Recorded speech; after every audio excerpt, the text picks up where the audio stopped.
le covoiturage est une bonne chose et donc il faut des parkings PPUR où les gens posent leur voiture, remontent dans la voiture du voisin ou prennent un bus. Et donc on a un parking qui a doublé, voire un peu plus même, de volume, avec plus d'une centaine de places de parking, à proximité de l'échangeur autoroutier, donc qui est parfaitement situé. On aura des bus, on aura des vélos, et c'est une sorte de pôle un peu multimodal qui va se mettre en place sur ce secteur-là. Invité Radio Mont-Blanc, Stéphane Valli, le maire de Bonneville. Et bonjour Monsieur Valli. Bonjour Alicia, bonjour à tout le monde, à toute l'équipe. Stéphane Valli, maire de Bonneville, aussi président de la communauté de communes Faucigny-Glières, la CCFG. Mais comme son nom l'indique, ce rendez-vous s'appelle Bonjour Monsieur le maire. Alors aujourd'hui, c'est pour votre commune que l'on vous ouvre le micro. Il y a un mot parmi tant d'autres, mais un qui revient notamment ces derniers mois sur Bonneville, c'est le mot travaux. Justement, l'une des actualités de cette semaine, c'est la réouverture de la rue du Pont. Qu'est-ce qui a changé depuis sur cet axe que l'on peut à nouveau emprunter depuis le début de la semaine? Depuis lundi, effectivement, la rue du Pont est réouverte et on a fait de très très gros travaux dans cette rue, comme vous le savez. Et ça va se poursuivre encore toute l'année 2024 jusqu'au début du premier trimestre 2025. Des travaux qui étaient nécessaires, indispensables, j'allais même dire, notamment pour les réseaux. Ça faisait 90 ans, parce qu'on a découvert une petite bouteille. C'était un peu l'anecdote dans la rue qui avait été posée par Monsieur Plancher à l'époque, qui était imprimeur dans la rue du Pont. Et on a découvert que ces réseaux avaient été construits il y a 90 ans et forcément ils étaient très fatigués. Ils avaient besoin d'être renouvelés, les réseaux d'eau comme les réseaux d'eau potable, usés et potables, pardon. Et donc il était nécessaire de reprendre ces canalisations. C'est pas des travaux faciles pour un maire et donc forcément ça a été repoussé au fil du temps. Et puis là il fallait sauter le pas et donc on a décidé de faire ces travaux qui étaient nécessaires. On a profité pour requalifier cette rue et la rendre accessible au public PMR pour les commerces. C'est une chose qui était importante pour nous. D'améliorer aussi l'accessibilité pour les piétons avec des trottoirs qui sont élargis et puis une rue aussi requalifiée en termes de matériaux, de qualité aussi. Il y a encore des plantations d'espaces verts qui vont avoir lieu et donc ça, on poursuit en fait ces travaux d'embellissement de la ville de Bonneville qu'on s'est attaché à mettre en œuvre depuis une vingtaine d'années maintenant avec les différentes équipes. La poursuite des travaux, effectivement, et sur cet axe-là du côté du pont de l'Europe, un chantier peut en cacher un autre. On peut à nouveau emprunter la rue du Pont, mais le pont de l'Europe, lui, il s'apprête aussi à fermer. Et là, ça va être un autre grossier aussi sur Bonneville. Voilà, l'idée, en fait, c'était... on sait aussi qu'on doit reprendre le pont de l'Europe parce qu'on a des problèmes d'infiltration dans la structure du pont. Et il faut qu'on reprenne le tapis, il faut qu'on revoie aussi les réseaux qui sont à l'intérieur du pont, puisque dans le pont, il y a aussi les réseaux d'eau. Et donc, il faut le faire. Et donc, à un moment, on s'est dit, pourquoi pas le faire avec les commerçants pendant les travaux du centre-ville. Comme ça, autant avoir la galère tout en même temps. Et puis qu'ensuite, on ne revienne pas dans 10 ans à refermer ou dans 5 ans à refermer le centre-ville. Donc là, on a eu quelques problèmes techniques, ce qui fait qu'on a dû repousser le démarrage de ces travaux qui devraient quand même démarrer au début de l'année prochaine, et si tout va bien. Et ces travaux devraient durer une année, avec une fermeture du pont qui sera quand même importante, puisqu'elle sera aux alentours d'une dizaine de mois, entre 9 et 10 mois, c'est pas encore tout à fait sûr. Donc on recommuniquera sur cette fermeture, et l'idée c'est que ces travaux se terminent à la fin des travaux des rues.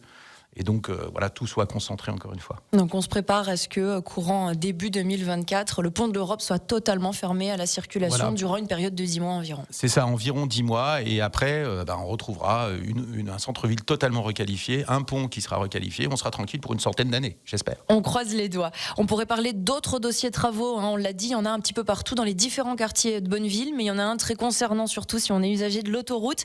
C'est effectivement ce programme du côté de l'échangeur, devant le péage. On rappelle donc un peu le programme à cet endroit pour améliorer l'accessibilité et le parking et le covoiturage surtout. Oui, alors c'est un projet qui a été porté par la TMB, que je remercie parce qu'on a de très bonnes relations avec la société autoroutière. Et l'idée, c'est effectivement de développer les parkings PPUR sur Bonneville, mais aussi l'ensemble de la vallée de l'Arve, et puis de manière plus générale en Haute-Savoie, parce qu'on a beaucoup de gens qui travaillent un peu plus loin et qui ont besoin de se déplacer. Et évidemment, l'autosolisme, c'est pas très bon, on a trop de véhicules sur les routes. Le covoiturage est une bonne chose et donc il faut des parkings PPUR où les gens posent leur voiture, remontent dans la voiture du voisin ou prennent un bus. Et donc on a un parking qui a doublé, voire un peu plus même, de volume, avec plus d'une centaine de places de parking, à proximité de l'échangeur autoroutier, donc qui est parfaitement situé. On aura des bus, on aura des vélos, et c'est une sorte de pôle un peu multimodal qui va se mettre en place sur ce secteur-là. En même temps, on reprend le giratoire, parce qu'on a quelques problèmes aussi d'insertion dans le giratoire quand il y a des flux de véhicules qui sont importants, notamment quand les estivants viennent dans les stations. Et donc ça bloque parfois un peu quand on va à Tuet-Vougy, et donc on double les voies sur ce secteur-là.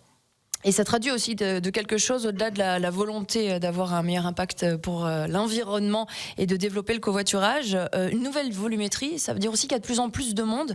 Vous, en termes de effectivement, en votre qualité de maire de Bonneville, vous constatez qu'il y a de plus en plus d'habitants sur Bonneville ? Oui, alors globalement, il y a plus d'habitants, on le sait, en Haute-Savoie. J'allais dire, c'est le signe du dynamisme de notre territoire. En même temps, c'est sûr que c'est difficile pour nous aujourd'hui d'accepter, depuis de très nombreuses années, entre 8 et 10 000 habitants supplémentaires en Haute-Savoie. Dans ces habitants, il y en a qui viennent forcément dans la vallée de l'Arve et qui viennent forcément à Bonneville. Et il faut qu'on arrive à gérer ce développement qui est pas forcément évident et qui crée des contraintes et qui n'est pas toujours accepté aussi par nos populations. Donc on essaie d'avoir l'intelligence en fait d'aménagement de notre commune pour accepter de nouveaux habitants, leur permettre de se loger aussi, parce que c'est difficile de se loger en Haute-Savoie alors qu'il y a du travail. Nos entreprises ont besoin aussi d'avoir des personnes qui viennent travailler, parce que forcément, et c'est difficile aujourd'hui de recruter. Donc c'est assez compliqué à gérer, et on essaye de construire, mais de construire de manière qualitative, de densifier les centres-villes pour pas aller consommer des espaces naturels et agricoles, mais de faire une densification qui soit acceptable, encore une fois, par les gens, qui soit qualitative. Et encore une fois, c'est pas toujours simple pour un maire, mais on essaie de faire le mieux possible. Bonneville a une population qui n'a pas beaucoup progressé en réalité depuis quelques années, parce que à la fois on construit, mais aussi on démolit. Comme vous avez vu, un certain quartier aussi qui était assez ancien et qui pouvait pas être totalement rénové. Et donc on a une population qui s'est assez stabilisée, mais autour de nous, il y a beaucoup de développement, et donc forcément ça impacte positivement et négativement le dynamisme de notre commune. On peut citer notamment le quartier des Îles, effectivement, qui a fait l'objet d'un gros programme de rénovation. Voilà, qui est toujours en cours d'ailleurs. Et qui n'est pas terminé, exactement. Travaux aussi, on parlait des familles, on peut parler aussi du dossier enfants. Travaux de modernisation et d'agrandissement de l'école du Boucher, à cause desquels des enfants ont été donc scolarisés dans d'autres établissements. Ça avait créé quelques crispations à la rentrée. Là, on revient des vacances de la Toussaint. Finalement, vous avez eu des retours, ça se passe bien pour ces enfants scolarisés? Oui, pour nous, c'est essentiel que les enfants puissent être dans un cadre qualitatif, de sécurité. Et donc, c'est la raison pour laquelle, depuis de très nombreuses années, on rénove régulièrement et on construit des groupes scolaires pour accueillir les enfants dans d'excellentes conditions. Et on a encore 3 écoles qui étaient en mode un peu dégradé, ancienne. C'est l'école du Bouchet, mais on a également l'école du Bois-Jolivet et l'école des Îles qui auront besoin d'être rénovées dans les prochaines années. Il fallait la rénover, cette école. Il fallait la rénover, il fallait aussi l'agrandir, parce qu'on a une population plus importante qui est arrivée dans le secteur de recrutement de cette école, que ce soit à Bonneville et à Aïs. Donc on a eu un projet intercommunal entre Bonneville et Aïs. C'est une école qui sera intercommunale à terme et qui accueillera aussi des enfants de la commune d'Aïs. Et quand on fait des travaux de rénovation, c'est toujours compliqué. Là, les travaux nécessitaient de sortir tous les enfants de l'école, parce que on pouvait pas, pour des raisons de sécurité, avoir les travaux dans l'école et en même temps garder les enfants dans l'école. Il nous a fallu trouver des solutions. Une partie des enfants étaient scolarisés dans des classes qui étaient disponibles sur Bonneville et sur Aïs. Donc il y a 2 écoles qui ont accepté les enfants du Bouchet. C'est l'école du Bois-Jolivet et puis l'école Angèle et Jules Nicolet. Et puis Aïs a pris aussi quelques enfants, ce qui permet pour eux de poursuivre une scolarité pendant 2 ans dans un confort et une qualité en fait de travail qui est celle des écoles quasiment toutes neuves. Et une continuité, voilà. Effectivement. Et puis après, vu qu'on pouvait pas mettre tous les enfants dans des écoles puisqu'il n'y en avait pas suffisamment de classes disponibles, on a construit une école modulaire qui est en place depuis la rentrée. C'est une belle école, c'est assez spacieux. Alors on règle encore quelques petits problèmes techniques. Et pendant 2 ans, la majorité des enfants, 70%, les 2/3 des enfants, vont rester scolarisés sur le site du Bouchet. Et puis on a mis en place aussi des navettes de bus pour les enfants qui partent dans les écoles, dans les 3 écoles dont je vous ai parlé, de manière à ce que les parents soient pas trop perturbés, qu'ils puissent poser leur enfant et récupérer leur enfant devant l'école de Bouchet comme ils avaient l'habitude, même si les enfants en réalité sont scolarisés dans d'autres écoles à côté. Stéphane Valli, maire de Bonneville, vous restez avec nous. On va marquer une courte pause et puis en seconde partie de cet entretien, on prendra des nouvelles de cet écoquartier qui continue sa transformation, son développement. On prendra des nouvelles aussi du projet de maison de santé. Plein d'autres sujets à aborder avec le maire de Bonneville. Et le maire que nous recevons en ce mercredi matin, c'est Stéphane Valli, maire de Bonneville. Rebonjour. Bonjour. On va continuer à parler des dossiers de votre commune et notamment d'un quartier en particulier, l'écoquartier, qui continue d'évoluer, de se transformer. Il y a eu le Biofrais, il y a eu le cinéma, maintenant le bar à tapas qui fait des émules, qui affiche complet depuis l'ouverture. L'objectif, c'est ce qu'on s'était dit quand vous avez travaillé à l'émergence de ce nouveau quartier, c'était de redynamiser cette partie de Bonneville. Est-ce que ça fonctionne ?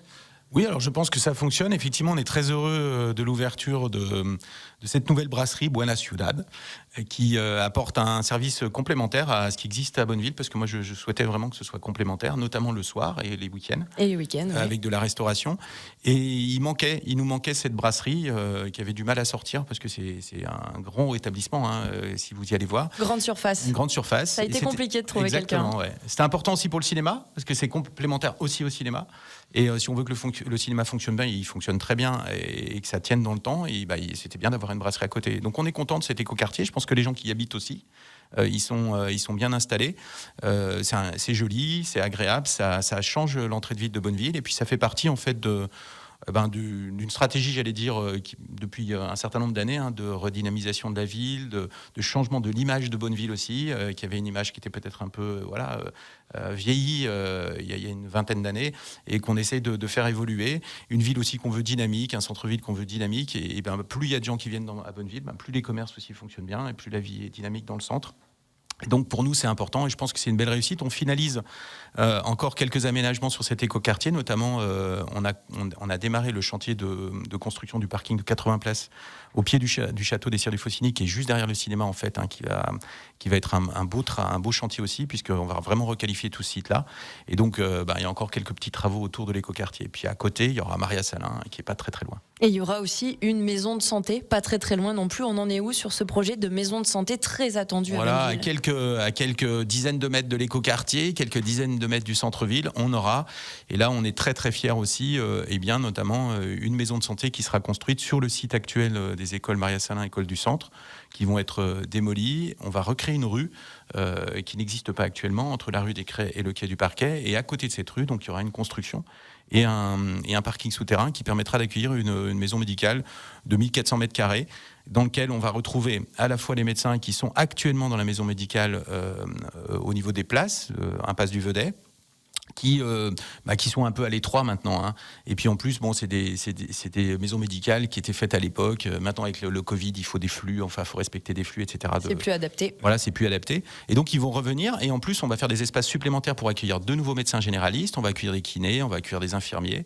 On aura le laboratoire aussi qui s'installera. Donc, on aura un espace ici avec une concentration d'activités médicales, pas très loin de la radio et pas très loin aussi de l'hôtel des impôts qu'on rénove actuellement pour y installer Martel de Janville. Ils sont déjà commencé à s'installer, et notamment une école d'aide-soignante qui sera installée dans le centre de Bonneville. Donc on aura une sorte de pôle un peu médical. C'est des gens aussi qui vont venir à Bonneville, qui vont consommer dans les commerces, et ça crée aussi une dynamique dans les centres. C'est le débat aussi, arriver à attirer les professionnels de santé dans cette future maison de santé. Voilà, aujourd'hui on est obligé, les collectivités sont obligées de s'investir dans l'immobilier des maisons de santé. C'était pas le cas avant. Avant, les médecins étaient propriétaires de leurs locaux.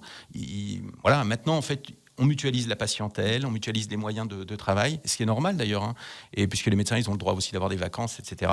Et donc ils cherchent plus forcément à être propriétaires, et donc il faut que les collectivités investissent dans des biens immobiliers qui louent pas trop cher aussi pour attirer les médecins. C'est ce que Bonneville fait actuellement, ce que d'autres communes font également. Et puis on a besoin de ces médecins, c'est essentiel pour nous, on en manque aujourd'hui. Et donc il faut qu'on leur mette un cadre de travail qui soit qualitatif. Et puis pour les patients aussi, il faut qu'ils puissent se stationner, qu'ils puissent venir en toute sécurité. Et donc c'est ce qu'on s'attelle à faire à Bonneville depuis quelques temps. Et pour les nouveaux arrivants, arriver à trouver un nouveau médecin généraliste et médecin traitant. C'est un peu galère, ouais. Effectivement. On se parle raisonnablement avec de quelle échéance, quel calendrier pour cette nouvelle maison de santé ? Alors normalement, ce qui est prévu, puisqu'on a un opérateur qui s'appelle Priams qui met en œuvre l'opération, la livraison normalement est prévue en 2025, l'année 2025, de la maison médicale, et donc de tout le projet, puisqu'il y a quelques logements qui sont également prévus, et puis cette rue dont je vous parlais, qui sera très qualitative. Si tout va bien, ce sera là. Alors après, il y a toujours les chantiers, vous savez, c'est toujours un petit peu compliqué. Là, on n'a pas trop pris de retard. La démolition devrait avoir lieu avant la fin de l'année civile de cette année. Stéphane Valli, on se tourne vers l'un des plus gros événements de l'année en termes d'événementiel à Bonneville, la Foire Saint-Martin, ce week-end, 750 ans de tradition. Il a quel esprit et quel but aujourd'hui ce rendez-vous ? Il a toujours le même esprit qu'à l'origine, c'est de permettre à nos concitoyens de se retrouver, parce que c'est un moment qui est fort à Bonneville, et puis de retrouver des commerces qu'ils n'ont pas l'habitude de voir, de retrouver cette ambiance un peu de foire avec notamment les animaux, parce qu'on a galéré un peu avec les animaux, à un moment on n'en avait plus, là on les a fait revenir. Je remercie d'ailleurs les éleveurs qui jouent le jeu, ils font un petit concours, etc., ce qui a permis de ramener une centaine de bêtes maintenant, parce que l'esprit foire c'est aussi ça, c'est d'avoir des animaux, les associations qui sont toutes contentes aussi de bénéficier de ce moment-là pour se faire un petit peu d'argent. Et puis, tous les Bonnevilloises, tous les Bonnevillois qui se retrouvent dans un moment, en fait, qui est une vraie tradition, comme vous l'avez dit, 750 ans. Voilà, on se doit de la préserver cette fois. Alors, on commence à organiser les choses. Et c'est un moment fort pour Bonneville. Et c'est un peu perturbant d'ailleurs pour les nouveaux qui arrivent, qui s'installent, parce qu'ils se disent là on peut plus se stationner, qu'est-ce qui se passe à Bonneville? C'est pour ça qu'on prévient. Mais c'est sympa, voilà, on prévient pour éviter les fourrières. Et puis après, pendant une journée, on peut plus circuler dans la ville, sauf à pied. Et c'est un moment super sympa aussi, parce que se balader à pied dans tout le centre-ville, c'est un moment aussi unique. C'est pas toujours courant. Peut-être dans l'avenir, ce sera plus souvent le cas, mais aujourd'hui, on peut le faire pendant la foire. Le rendez-vous est donné, la foire Saint-Martin ce week-end à Bonneville. Merci Stéphane Valli, maire de Bonneville, président aussi de la CCFG, la communauté de communes Faucigny-Glières. Il y aurait plein de sujets. On vous réinvitera. On aura l'occasion de se recroiser bien sûr. Quand vous voulez, avec pour plaisir. Faire le point tous ensemble. Bonne journée. Merci monsieur Valli. Merci. Moi je sais d'ores et déjà qu'on vous réinvitera dans une semaine. Mardi plus précisément, aux alentours de 7h15, vous serez avec nous puisque Radio Mont-Blanc délocalise toute sa radio et on va venir s'installer place du marché pour une émission spéciale entre 7h et 10h. En direct, on va vous raconter la vie des quartiers de Bonneville avec évidemment des personnalités que vous connaissez bien, monsieur le maire. Vous aussi, vous allez nous raconter votre Bonneville à vous. Vous allez nous parler notamment de cet écoquartier et de ce quartier qui est en plein essor. Ce sera notamment l'objet de ce dont on va se raconter mardi matin, 7h, 10h, émission spéciale où vous allez gagner des cadeaux, émission spéciale où nous allons vous offrir le petit déjeuner au pied du studio mobile de Radio Mont-Blanc. On sera là donc à partir dès 5h du matin. Oui, ça, il ne faudra pas se tromper sur l'horaire du réveil. Ça, c'est la réalité. Et évidemment, jusqu'à 10h, on va vous faire découvrir Bonneville comme finalement vous ne l'avez jamais entendu à la radio, mais également en vidéo sur radiomontblanc.fr. Merci, monsieur le maire. Merci, Radio Mont-Blanc. Merci à vous, à toute l'équipe. À bientôt, à mardi. À bientôt, à mardi. Salut.